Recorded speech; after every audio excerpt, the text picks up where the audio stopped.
자, 오늘은 이제 위상 문제, 질문이 있어서 이제 위상 문제 답을 해보겠습니다. 어, 질문의 이제 핵심적인 내용은 되게 이제 이상한 형태로 거리가 주어져 있는데, 이거 이제 기저를 어떻게 보느냐 하는 이야기인데요. 그 부분에 대해서 한번 중점적으로 살펴보면서 문제를 해결해 보겠습니다. 자, x는 우리가 이제 c에서 원점을 뺐어요. 그리고 이제 d는 x상의 거리인데요. d가 이제 지금 아규먼트가 같을 때는 이제 이렇게 정의가 되어 있고요. 그러니까는 아규먼트 같다는 건 무슨 얘기예요? 이거는 이제 같은 그 반직선상에 있다. 원점에서 시작하는 그런 이제 반직선들을 우리가 이제 레이라고 하겠습니다. 레이. 그래서 우리가 좀 그림을 그려보면은 복수 평면상에서 이렇게 레이상에 있으면 원점은 없고요. 레이상에 있으면은 그냥 두 점 사이의 거리다라는 얘기예요. 그 다음에 이제 그 G와 W 아규먼트가 서로 다를 때는 그때는 이렇게 이제 복잡한 식으로 되어 있습니다. 요걸 이제 일단은 어떻게 이해를 해야 되느냐, 거리 자체를 비주얼라이즈 하는 방법에 대해서 먼저 말씀을 드릴 텐데요. 이런 건 이제 그 우리가 보통 레디얼 토폴로지라고 하는 부분, 그것의 응용이에요. 레디얼 토폴로지. 레디얼 토폴로지라고 하는 것은 이제 어떤 좀 응용인 것이고요. 여러 가지 변형을 할 수가 있습니다. 그 중에서 지금 이제 아규먼트가 이렇게 사용이 됐는데요. 아규먼트는 이제 문제는 정확하게 나오진 않지만 우리가 일반 보편적인 그런 아규먼트를 사용을 하겠어요. 그래서 아규먼트의 g가 마이너스 파이에서 파이 사이로 이렇게 되도록 우리가 이런 정의를 가지고 이야기를 해보겠습니다. 자, 우선 이 레이 위에서는 그냥 똑같아요. 보통 보통 위상의 부분 공간의 위상 그대로 가지고 있는데요. 자, 그런데 여기서 다른 이웃한 다른 레이상에 있는 점의 경우에 거리를 어떻게 재는 걸까요? 여기다 우리가 단위원을 이렇게 그려보면은 단위원을 그려보면은 여기서 이런 뜻이란 걸 알 수 있어요. 여기가 만약에 G고 여기가 W면은 GW 사이 거리는 G에서 먼저 이 단위원까지 가요. 요 거리가 지금 여기 나와 있는 이 부분이죠. 그 다음에 이 아규먼트 차이는 이 호의 길이에요. 호의 길이. 단위원 상에서 호의 길이. 그러니까 여기서 이렇게 단위원까지 갔다가 단위원 상에서 이동을 해가지고 레디얼 타고 다시 올라오는 이런 경로의 길이를 이야기를 하는 겁니다. 네. 근데 이제 여기에는 약간 주의할 부분이 있어요. 어떤 부분이 있냐면은 이게 지금 그 브랜치 컷이 있죠. 예, 브랜치 컷 가지절단 선이 있어요. 가지절단 선을 사이에 두고 있는 그런 경우에는 예를 들어서 이런 레이하고 이런 레이상의 두 그 G와 W의 경우에는 그 단위원이 이렇게 있다고 했을 때 얘가 이렇게 거리를 재는 것이 아니고 여기서 이렇게 가서 여기서 이렇게 반대로 돌아갑니다. 반대로 돌아가서 요렇게 가서 요 거리, 여기서부터 다시 여기까지 거리, 요거를 재서 그래서 요게 지금 경로의 길이가 된다라는 얘기예요. 이 부분을 조금 주의를 하시면 되겠습니다. 근데 이 문제는 이제 크게 문제될 부분은 아니에요. 제가 이제 설명을 해드릴 텐데. 자, 그러면 이제 우리 질문자 부분이 이제 궁금해하셨던 기저 부분을 보겠습니다. 여기서 기본 열린 구들을 어떤 모양으로 우리가 바라봐야 되는가? 근데 여러분들이 여기서 기본 열린 구를 여기서 구체적으로 다 묘사를 하려고 그러면 굉장히 어려워요. 자, 그런데 여러분들 잘 생각을 해보시면 기본 열린 구들을 다 할 필요는 없어요. 다 할 필요는 없고 뭐만 알면 되냐면 반지름이 충분히 작은 경우만 알면 된다는 거죠. 반지름이 충분히 작은 경우만. 자, 그래서 충분히 작은 반지름의 경우에는 어떤 식으로 기저들이 보이는가, 그 부분을 여러분들이 생각을 해보시면 됩니다.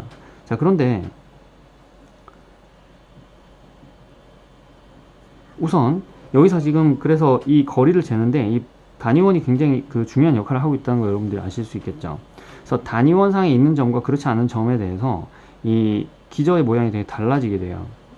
자, 단위원상에 있지 않은 점을 생각해 보겠습니다. 단위원상에 있지 않은 점 같은 경우에는 자, 이 점에서 자, 물론 여기서 여기까지 갔다가 다른 점까지 가는 경로의 길이가 존재하죠. 근데 우리가 반지름을 여기서 단위원까지 거리보다 더 짧게 설정한다면 어떻게 될까요? 요런 반지름, 여기서 여기까지 거리, 이런 반지름 설정한다면은 겨우 이런 부분이에요. 네.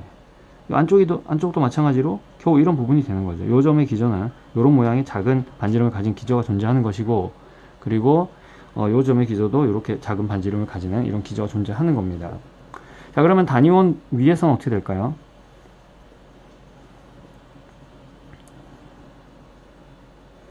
단위원 위에 있는 경우는 약간 얘기가 달라져요. 자, 보세요. 여기서 일단 레디얼 방향으로는 마음대로 뻗어나갈 수 있죠. 그래서 작은 반지름을 잡는다 하더라도 이렇게 레디얼 방향으로는 나갈 수 있습니다. 근데 바로 그 이웃한 전까지도 이 주어진 거리를 이용해서 움직일 수 있어요. 요만큼, 요만큼. 그러니까 대충 요거하고 요거 길이의 합이 일정한 부분, 대충 대략적으로. 예. 그래서 좀 약간 이렇게 기울어진 마름모 같은 모양이 될 거예요. 예, 기울어진 마름모 모양, 요런 모양의 이제 기저가 형성이 되는 거예요. 단위원 위에서는. 자, 근데 여러분들이 또 하나 조심하실 부분이, 요거는 이제 꼭 이 문제에서는 이걸 관찰을 못 하셔도 올바른 답을 낼 수 있기는 하지만, 브랜치 컷이 있기 때문에 나타나는 현상, 마이너스 1, 요 마이너스 1을 중심으로 하는 반지름이 작은 기저는 어떤 모양일까요? 얘 같은 경우에는 이쪽 부분에 대해서는 똑같이 이런 모양으로 나타나요. 자, 그런데 문제는 뭐냐면 여기서 요 이웃한 점으로 갈 수 있냐? 작은 반지름을 이용해서 못 간다는 거예요. 못 간다는 거예요. 여기 비고, 여기 비고, 여기는 차 있고, 이 바로 옆으로는 못 가요.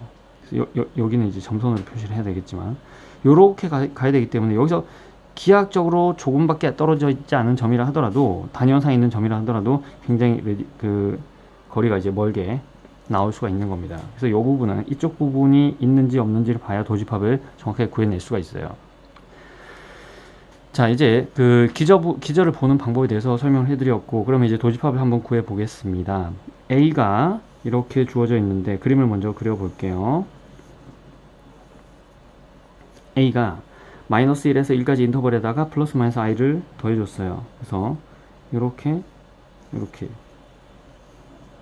그리고 플러스 i에서 마이너스 i까지 이 선분을 1만큼 마이너스 1만큼 평이동 시켜줬죠. 그래서 이렇게 되겠습니다. 단위원을 보시면, 단위원을 이렇게 그려보면은 지금 1, i, 마이너스 1, 마이너스 i 이렇게 4점에서 만난다는 걸 알 수 있죠. 네, 그림이 지금 밑에 내려가 있었는데, 자, 여기서 제가 아까 말씀드린 대로 이 부분 공간 위상에서 레디얼 레이하고 만나는 점, 요 사각형의 부분 공간이요. 죄송합니다. 자, 이 레이와 만나는 점, 이 만나는 점은 뭐냐면은 여기서 우리가 반지름 충분히 작게 설정을 하면은 요 한 점만 들어오게 할 수 있죠. 그러니까 무슨 얘기냐면 얘네들은 고립점들이에요. 얘네들이 전부 고립점들이에요. 고립점들이니까 뭐예요? 그쵸? 얘네들이 고립점들이니까 도집합이 들어가지 않죠. 자, 그런데 얘 같은 경우 보세요. 얘 같은 경우에는 우리가 아까 어떤 모양의 기저라고 했어요? 이렇게 마른 목골, 약간 가오리처럼 생긴 이런 기저라고 했어요. 여기에 보면은 다른 점들이 많이 들어가죠. 네, 다른 점들이 많이 들어가기 때문에 이거 같은 경우에는 도집합 들어간다라는 걸 알 수 있습니다. 마찬가지, 여기도 마찬가지.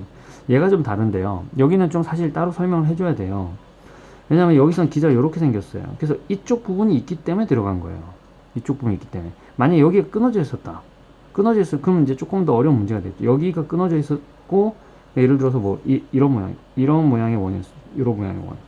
이런 거 쓰면은 여기가 이제, 여기도 마찬가지로 이제 여기는 이제, 뭐죠? 아이고. 만약 집합이 이렇게 생겼었으면, 여기는 없고요.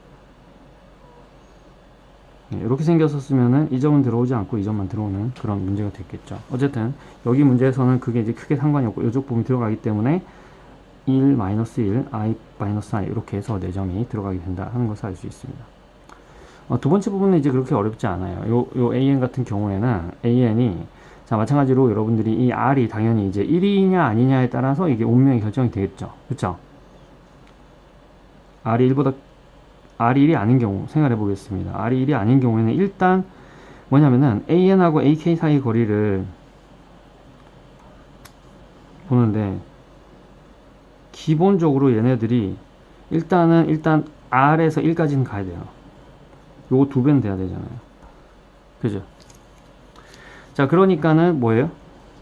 R이 1이 아니면 코시 수열이 아니기 때문에, 코시 수열이라 수렴하는 건 아니지만 수렴하면 무조건 코시 수열이 돼야 돼요. 그죠? 코시 수열이 아니니까 발산한다 얘기를 할 수가 있겠습니다. R이 1일 때는 어떻게 되나요? R이 1일 때는, 자, 여기 보시면 뭐 R이 1일 때는 이거 뭐 1로 수렴을 하겠죠. AN이 2의 n분의 i니까, 그죠? 그러면 1하고 n 사이에, an 사이의 거리가 어떻게 되나요? 뭐 이거는 뭐 크게 n 값이 좀 크면은 크게 뭐 브랜치 컷이랑도 거리가 좀 되기 때문에 별로 문제가 없겠어요. 얘가 거리가 뭐예요? 아규먼트, 이게 n분의 1이죠. n분의 1. 예, 그죠? 요게 이제 수렴 0으로 가죠. n이 무한대로 갈 때. 따라서 an은 1로 수렴한다. 따라서 r 값은 뭐다? r 값은 1이다 하는 것을 알 수 있겠습니다.